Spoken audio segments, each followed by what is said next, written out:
Sistem saraf pusat ada dua apa saja organnya? Apa? Otak sama sumsum tulang belakang. Nah, ini karena materinya tadi saya buat kemarin itu saya buat materinya sangat banyak sekali, makanya nanti tak bagi menjadi dua part. Jadi ada part 1 sama part 2. Karena kalau jadi satu, nggak yakin saya satu pertemuan ini selesai. Ya, nanti seharusnya kalau untuk di RPS itu kan satu pertemuan dua materi ini ya,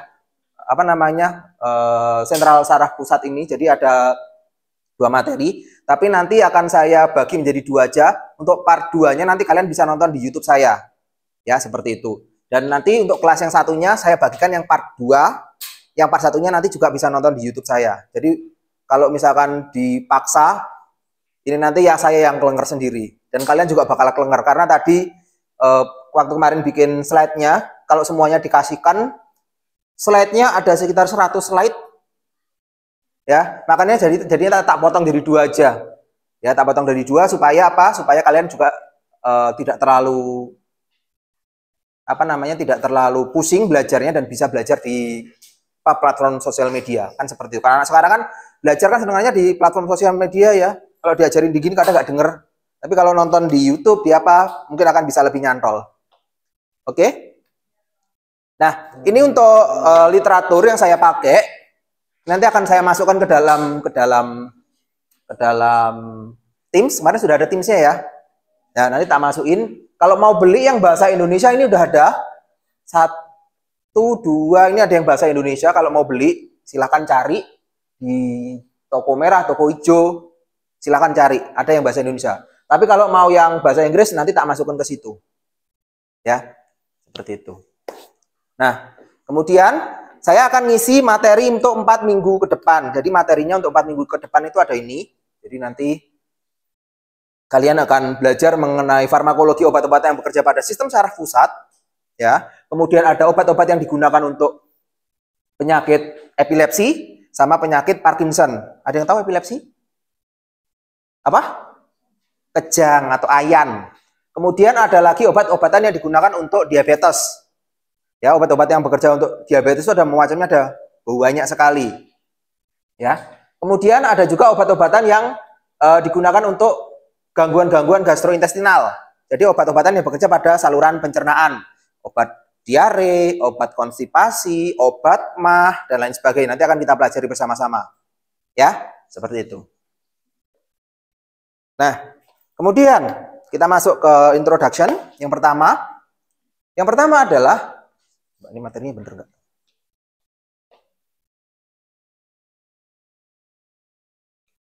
Nah, oke, yang pertama ada yang namanya otak dan sistem saraf dan sumsum tulang belakang itu adalah satu organ yang menjadi satu kesatuan.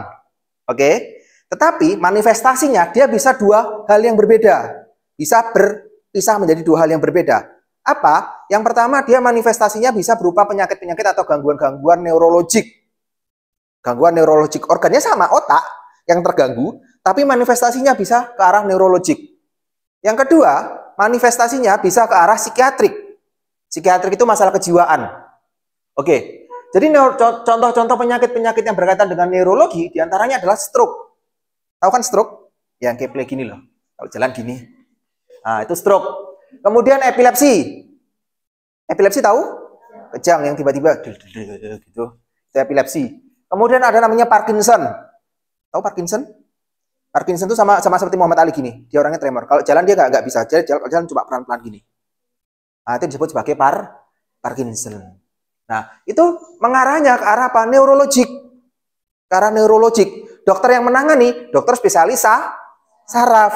Nah, ada lagi organnya sama otak nih. Tetapi larinya ke arah psikiatrik. Nah, contohnya penyakit-penyakit seperti ini apa? Schizofrenik. Tahu schizofren? ODGJ. Ya. Kemudian ada lagi bipolar. Itu juga masalah-masalah psikiatrik. Yang terbaru adalah anxiety, kecemasan. Itu juga masalah-masalah psikiatrik. Organnya sama, otak. Tapi manifestasinya bisa berbeda.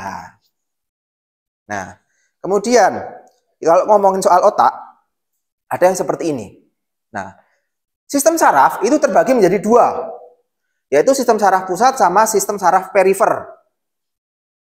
Oke, nah sistem saraf perifer itu terbagi lagi menjadi dua. Apa? Sistem saraf aferen sama sistem saraf eferen. Nah, sistem saraf eferen itu terbagi lagi menjadi dua, yaitu sistem sadar, sistem autonomik sama somatik.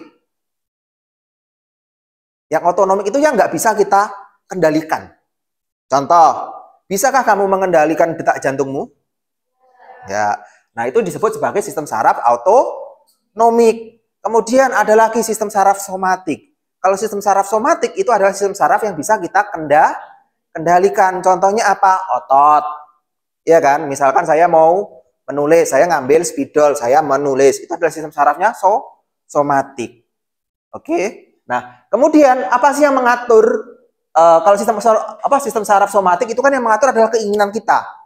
Iya kan? Nah, tetapi kalau yang namanya sistem saraf otonomik ini yang mengatur namanya sistem saraf simpatik sama sistem saraf parasimpatik, itu bekerja seperti gas dan rem. Kadang kalau dia kurang dia ngegas, kalau kelebihan dia akan ngerem. Itulah yang mengendalikan apa? Mengendalikan jantung, mengendalikan gerakan usus dan lain sebagainya. Ya. Kemudian pembuluh darah, kemudian apa lagi namanya? Paru-paru, itu yang mempengaruhi adalah sistem saraf simpatik. Seperti itu. Sampai sini paham ya? Karena kita nanti akan banyak membahas masalah ini, sistem saraf simpatik dan parasimpatik. Seperti itu. Next, adalah seperti ini. Berikutnya adalah autonomic nervous system, sistem saraf simpatik sama saraf parasimpatik. Nah, apa sih yang membedakan antara dua hal ini?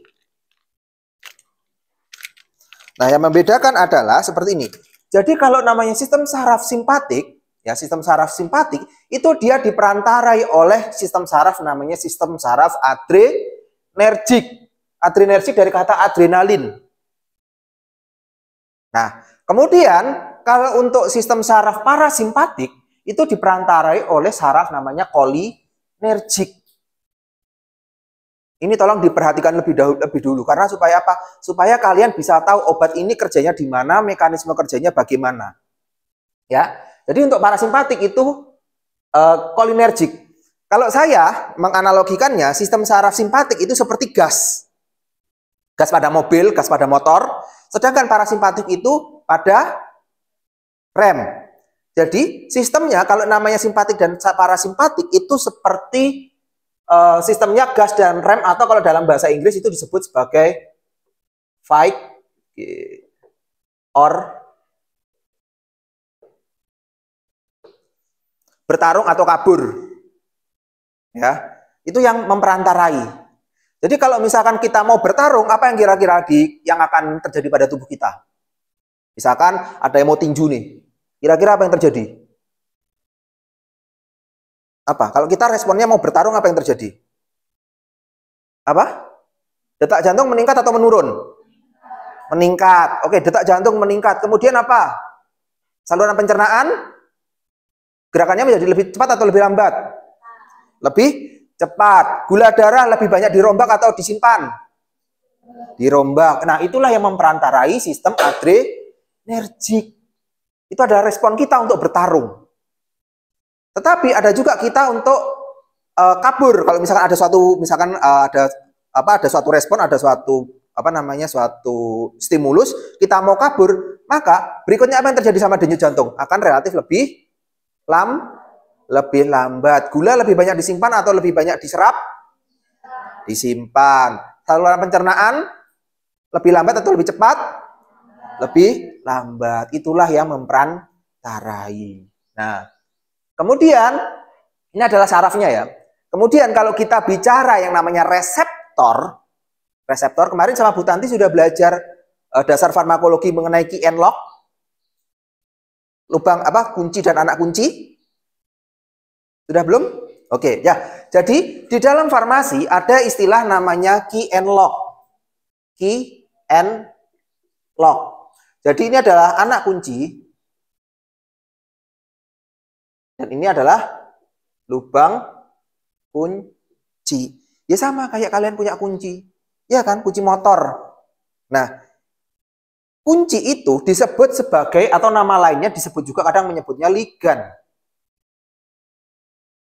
Oke. Nah, sedangkan anak kunci, lubang kuncinya itu disebut sebagai reseptor. Oke? Sudah ingat? Nah, jadi ibaratnya obat itu dia sebagai ligan atau sebagai anak kuncinya. Kemudian ya, ini ada kunci nih. Nah, ini itu sebagai obat itu disebut sebagai ligan. Oke? Obat ini disebut sebagai ligan. Nah, reseptor itu ini. Anak kuncinya ini, lubang kuncinya ini. Itu disebut sebagai reseptor. Nah, kalau obat ketemu dengan reseptornya, maka bisa menimbulkan suatu efek. Atau obat ketemu dengan lubang kuncinya meniadakan efek yang lainnya. Itu bisa disebut seperti itu. Analogi sederhananya seperti itu.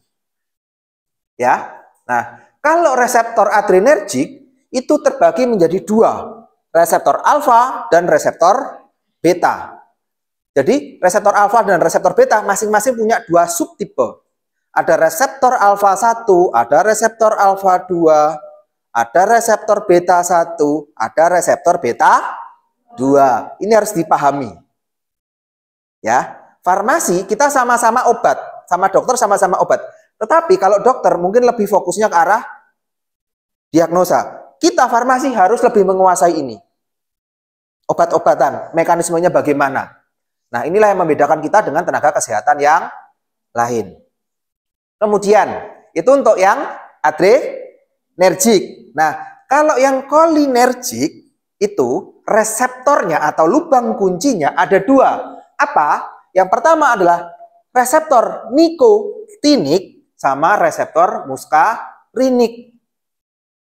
Loh, kok nikotin ya, Pak? Ya memang iya. Karena pertama kali secara histori ya, reseptor ini ditemukan dia berikatan pada nikotin. Nah, sedangkan muskarinik itu kalau kalian baca di buku-buku farmakologi, reseptor muskarinik itu pertama kali dia diidentifikasi dari jamur yang terdapat dalam anak panah orang-orang suku Amazon. Nah, dia berasal dari jamur muskarin. Jadi dia digunakan untuk berburu, nembak nyumpit gitu, kena burungnya jatuh. Tapi burungnya nggak mati, cuma lumpuh.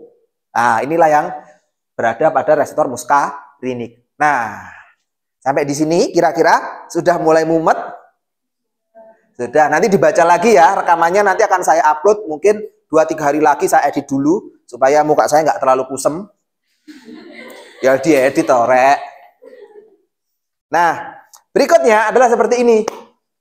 Ya, reseptor simpatik. Tadi reseptor simpatik tadi apa? Reseptornya, sistem saraf simpatik tadi reseptornya apa? Alfa dan beta. Nah, sistem saraf simpatik itu dia mempengaruhi organ-organ ini. Nampak kan dari belakang? Nampak ya? Oke, contohnya apa yang diperantarai oleh reseptor sistem saraf simpatik? Pertama adalah pupil. Tahu pupil? Apa pupil? Bagian dari mata, bukan yang di hidung itu ya. Itu pupil ya. Oke. Nah, pupil. Nah, pupil kalau misalkan kita mengkonsumsi obat-obat tertentu yang dia mempengaruhi sistem saraf simpatis, dia akan menyebabkan pupil menjadi melebar. Oke, itu adalah sistem saraf simpatis. Oke, kemudian berikutnya kita ngomong turun ke bawah, misalkan ke jantung. Jantung itu dia kalau misalkan ada suatu senyawa atau suatu ligan berikatan dengan reseptor pada sistem saraf simpatis, dia akan meningkatkan denyut jantung. Coba lihat di parasimpatik, heart. Nggak nampak ya? Ini. Apa? Coba dibaca. Rate and force, reduce, turun. Jadi, benar nggak tadi saya bilang seperti ini? Fight or flight. Ini gas, ini rem. Iya kan? Seperti itu. Jadi, inilah yang mengatur kesetimbangan di dalam tubuh kita, keseimbangan di dalam tubuh kita. Atau kalau bahasa yang di semester 1, homeostasisnya itu diatur oleh ini. Jadi ada obat-obatan yang tertentu kalau kita mengkonsumsi obat-obatan maka akan mempengaruhi hal-hal ini. Iya kan? Misalkan tadi adrenalin, misalkan ada orang mengkonsumsi obat adrenalin. Apa? Denyut jantung meningkat. Denyut jantung meningkat, kemudian paru-parunya dia mendilatasi, melebar. Iya kan? Kemudian glikogenolisis, gluconeogenesis dan lain sebagainya dia meningkat. Kemudian bladder itu jadi kontraksi, ya kan? Kita menjadi lebih kebelet pipis gitu kan kalau stres, ya kan? Itu yang terjadi. Tetapi kebalikannya, kalau kita nggak stres, kalau misalkan yang parasimpatisnya yang diaktifkan, maka ini yang akan naik, yang akan berefek. Paru-parunya menjadi konstriksi dan lain sebagainya. Nah, inilah yang berpengaruh terhadap tubuh kita. Kita akan belajar nanti obat-obatan di sini. Kelihatannya sedikit kelihatannya mumet, tapi sebenarnya nggak mumet kalau kalian sudah mengerti konsepnya. Oke? Makanya tadi saya pecah jadi 2. Kalau semua tak jejelkan sekarang, pusing kalian nanti. Ya. Nah, ini efeknya masih sama. Kalau ini dia lebih ke organ. Misalkan kalau pada jantung, kalau simpatik efeknya dia akan meningkatkan kekuatannya, rate-nya dia meningkat. Tetapi kalau yang obat yang di parasimpatik, misalkan pada reseptor muskarinik, dia akan menurunkan denyut jantung. Oke, lagi misalkan pada bronkus, ya, pada smooth muscle dia akan akan dilatasi, tetapi kalau pada parasimpatik dia akan konstriksi. Nah, inilah yang obat-obat inilah yang bekerja, atau obat-obat yang sering bekerja pada obat-obat ini memanfaatkan efek-efek ini.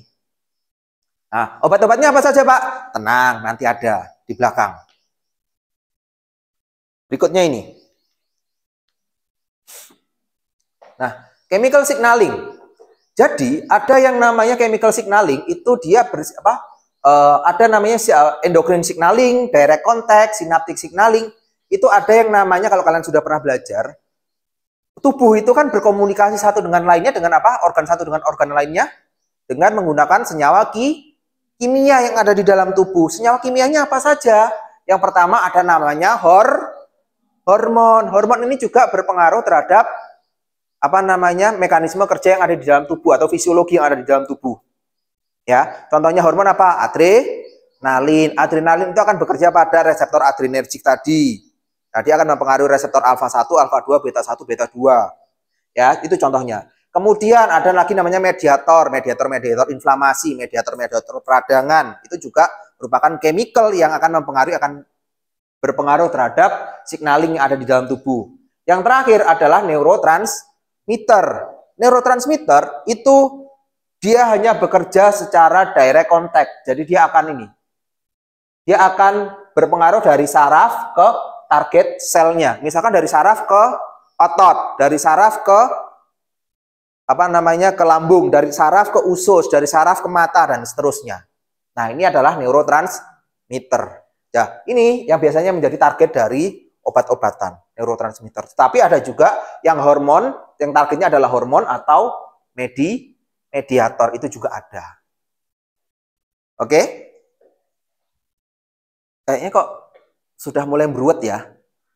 Sudah mulai ruwet ya. Tenang. Ini masih slide ke-9.